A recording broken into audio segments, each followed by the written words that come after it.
Hello and welcome to the third episode of The Wealthy Tattoo Artist, where we will be discussing everyday issues and solutions to all the many things that us tattoo artists and shop owners go through on a daily basis. Today's topic will be the 5 reasons you should be around other tattoo artists.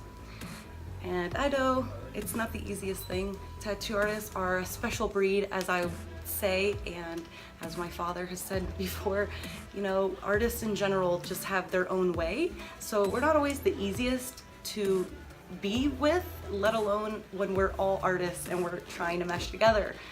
So let's talk about it. Why should you make it a point to get around other tattoo artists?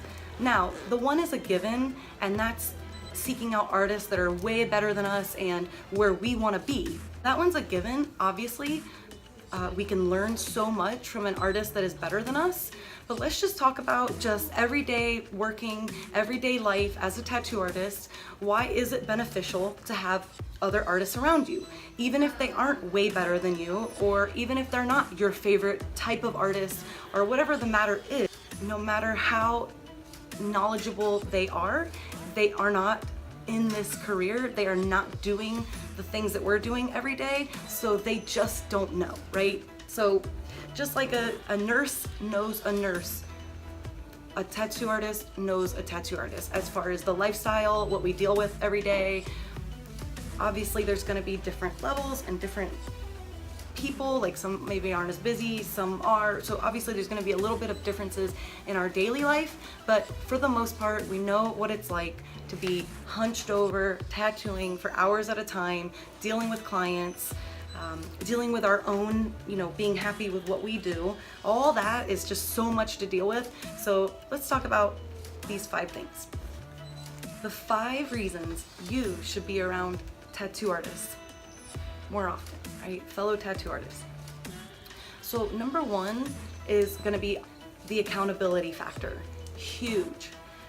Being accountable, it has been proven over and over to be one of the number 1 ways for you to grow, change, self-help. It's the number 1 way that we can help ourselves, is by simply letting someone else know what you're trying to do and asking them to help you stay accountable. So if I'm trying not to eat a certain food, or I'm trying to do something, if I let a good friend of mine know, or a coworker that I see every day know, I then have someone else that I have to say, oh, I did eat that, or I didn't eat. So it's like this whole reason to do what you need to do beyond yourself. And it really does work. It is as simple as just telling someone else, I didn't stick to my diet today, or I didn't get my drawings done like I was supposed to. After a couple times of you doing that, you will not like it. And it doesn't matter what the other person is saying. Oh, but okay, good, but I'm your accountability partner, so okay, good, you had to tell me that. It is the fact that you have to say it out loud to someone else that makes it truly powerful and will help you change anything that you want to change. Find someone that you trust. Tell them what you're doing. They're basically your accountability partner, and let them know, what you're trying to accomplish, and just let them know, look, I don't really need any feedback or anything. I just need somebody to tell that I did this or didn't do this today. And each day that I tell you this, it's gonna help me to become more accountable, and it really does. That definitely works. So pretty much everything that we're gonna cover, it kind of leads back to accountability. So I'm gonna leave that as at number 1, because it is a little bit of everything, but just know accountability is really awesome, very powerful way to change, grow, nip things in the bud if you're doing things that you don't want to do, but you can't seem to get a grasp on it to get it out of your life. Accountability is huge.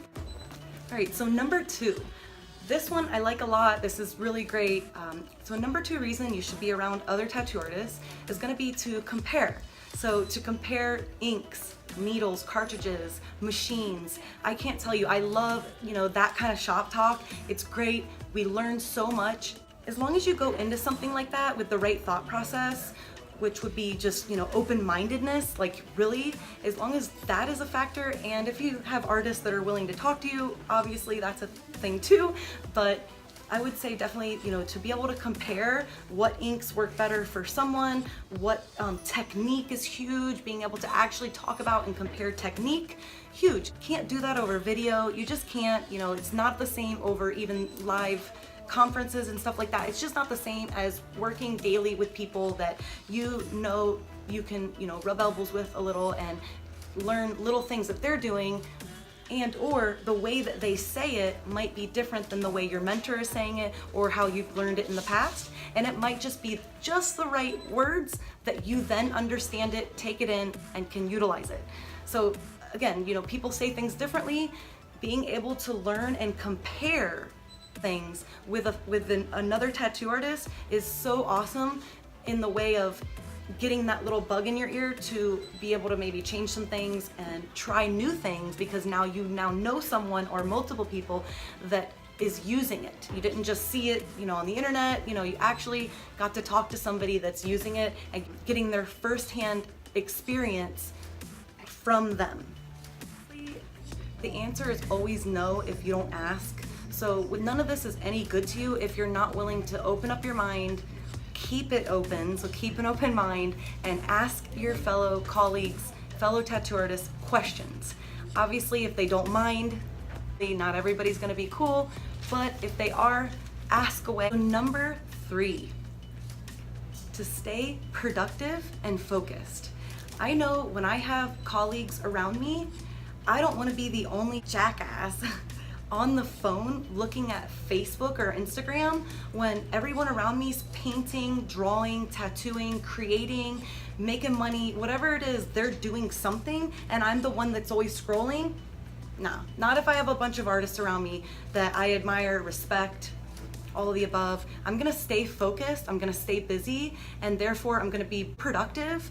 Say the quality of my productivity is gonna also be higher because of the fact that I'm gonna be concerned about what the people that are very close to me, literally close to me, say, because they're in the same vicinity. Even if you work in a shop with private rooms, you do see these artists.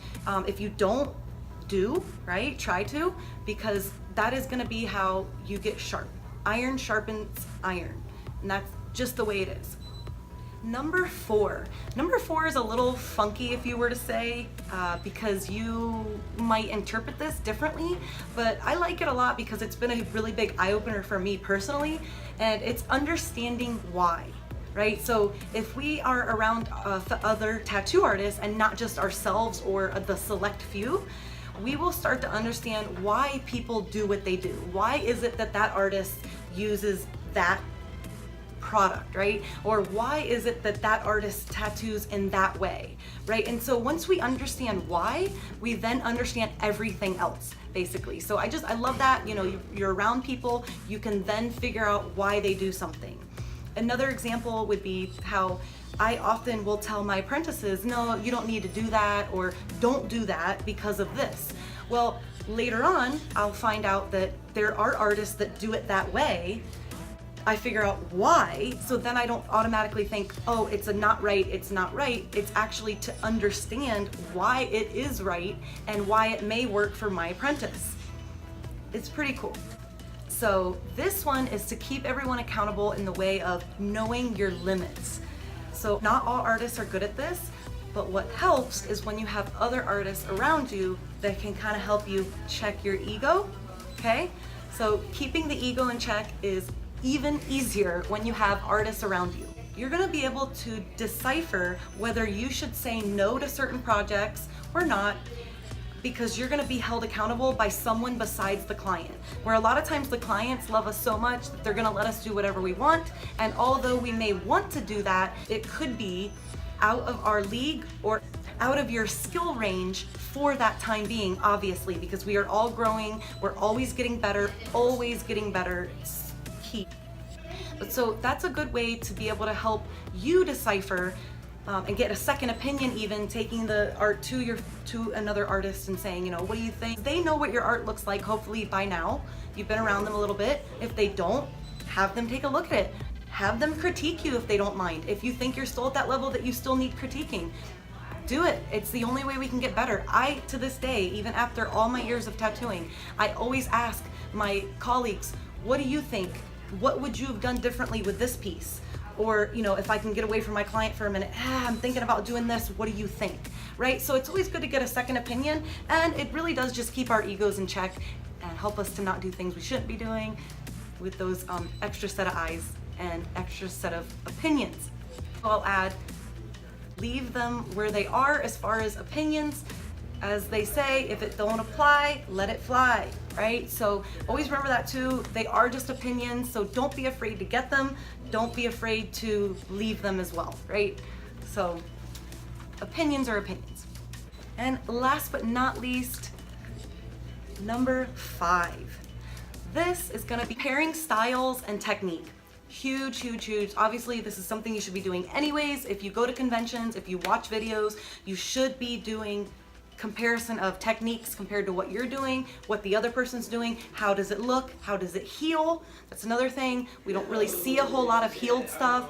Healed products are the most important thing. That is where you should be going back and learning from your healed tattoos. I always ask my clients to come back. That's why I also offer free touch-up, is because I want my clients to come back. I want to be able to learn from the piece as it's healed. That's gonna give me the best idea of where I may be overworked, underworked, or you can fill in the blank. I really think that's important that we have people come back. So with that, comparing your techniques to your fellow tattoo artists goes a long way. I know even me, I'm still learning, so I love to be able to watch up close what other people are doing, see maybe what doesn't work. It goes both ways. So comparing techniques and styles is huge, really great thing, and only other tattoo artists and only in person can we truly get that value from them, and obviously give it back. To receive and give and take, huge. Giving is living. There's a reason that it's a saying. Thanks for tuning in. That will be all today for the Wealthy Tattoo Artist. And keep in mind, when I say wealthy, wealthy is not material. Wealthy is a mindset. You could be wealthy with just the small things you have in your life, whether that's family, friends, some of the small material things you have. Wealth is an absolute mindset, an abundance mindset, where there's so much to go around, plenty to give. And when I say giving is living, can be related back to, or a good example of that would be how if you want love and you really want to feel love, you give it. Because when you give it, not only do you do a good thing, but you feel love. A bit simple, right? So if you want to get something, give it. It will come back around. If you like what you got here today, please like, subscribe, comment. I appreciate it all. Peace.